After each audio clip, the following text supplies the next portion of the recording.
Welcome back to my analysis today. And first story of the day, Moses Kuria was on a heated interview on Citizen TV with Sam Gituku. And this was what Moses Kuria had to say, that the Mount Kenya people are gathering 6 million votes, which are bagging in one basket for one candidate who is going to represent them for the presidency in 2027. And the Mount Kenya people are neither interested in the presidency position or the deputy presidency position.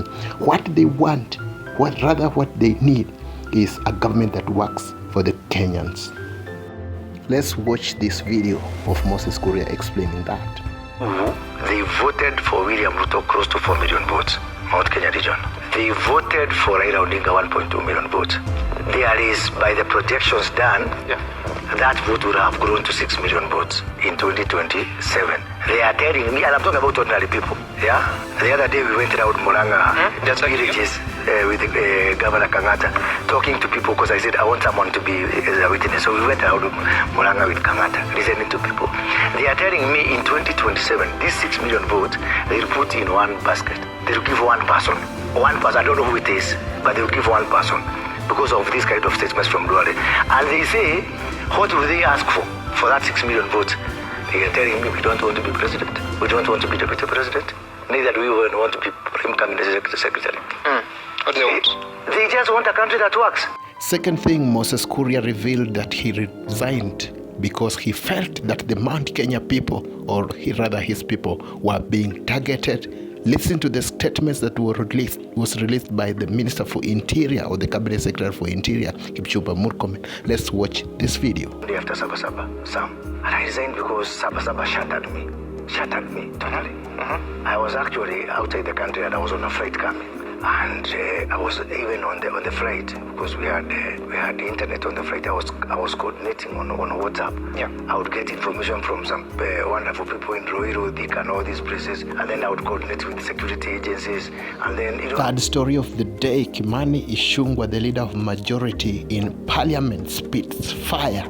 This was after the president had a PG meeting with ODM and UDA members of Parliament, together with railaodinga and the Deputy President Kithure Kindiki. And the president went ahead, accused the members of the Senate and the members of the Parliament about receiving bribes for them to pass bills in the both houses of Parliament. Let's listen to Kimani Ichungwa.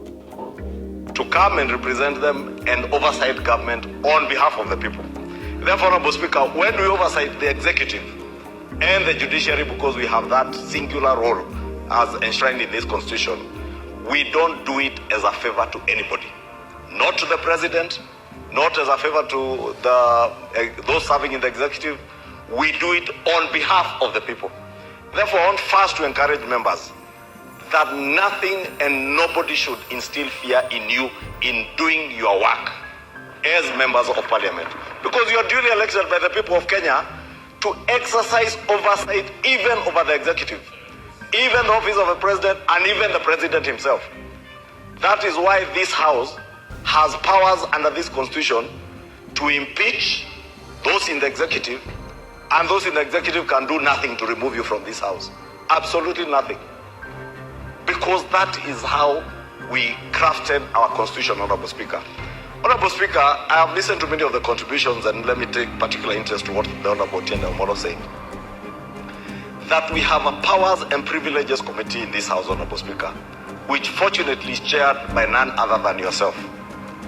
This Powers and Privileges Committee has the powers and a singular mandate to receive complaints, as Honorable Tienda Omolo said, from whatever quarter against any member of Parliament who may engage in any manner of impropriety, whether within the precincts of Parliament or outside Parliament, Honorable Speaker.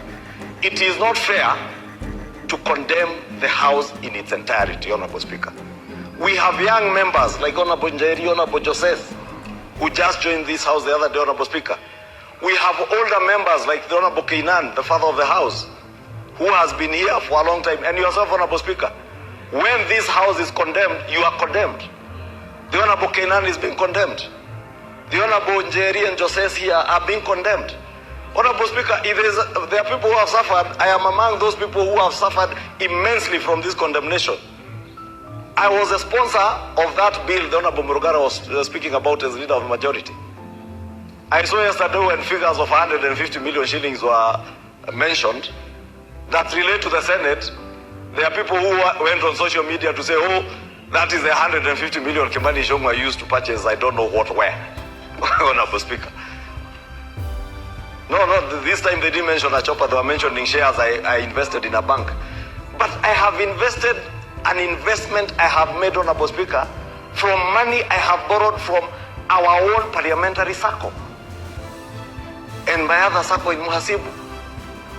Fortunately, Honorable Speaker, when they banded those stories, thinking they are maligning me, the share price of NHIF has risen by 2 shillings. And therefore that investment, by the very essence of their maligning stories, has gone up. And today I can liquidate them, pay off my loan, and walk home with a clean, tidy amount, tidy sum.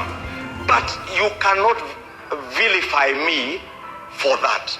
Nobody should vilify any member of parliament because they are members of parliament, Honorable Speaker. When we vilify one person in this house unfairly, we are vilifying the institution of parliament. And we must protect and defend as strongly as we can the integrity, not of even ourselves as individuals, but of the institution of parliament. Because this institution is there to oversight, and we cannot have, Honorable Speaker, I was saying, we cannot have meaningful oversight over the executive if we are seen to be beyond reproach, Honorable Speaker. Let us use our powers and privileges committee to ensure, Honorable Speaker, if by any chance there is any one of us, and I say any one of us, Honorable Speaker, including myself, who, Honorable Speaker, as the Swahili would say, aliye na tuhuma yoyote, let them be before the powers and privileges committee and also before the investigative agencies like EACC, so that they may take action so that we protect the institution of parliament, Honorable Speaker. Two, Honorable Speaker, on the question of what is provided for in Article 94 to 96 of our Constitution, and I don't want to repeat what has been said about the powers of the House, in our sister House in the Senate, to oversight national revenue that is going to the counties.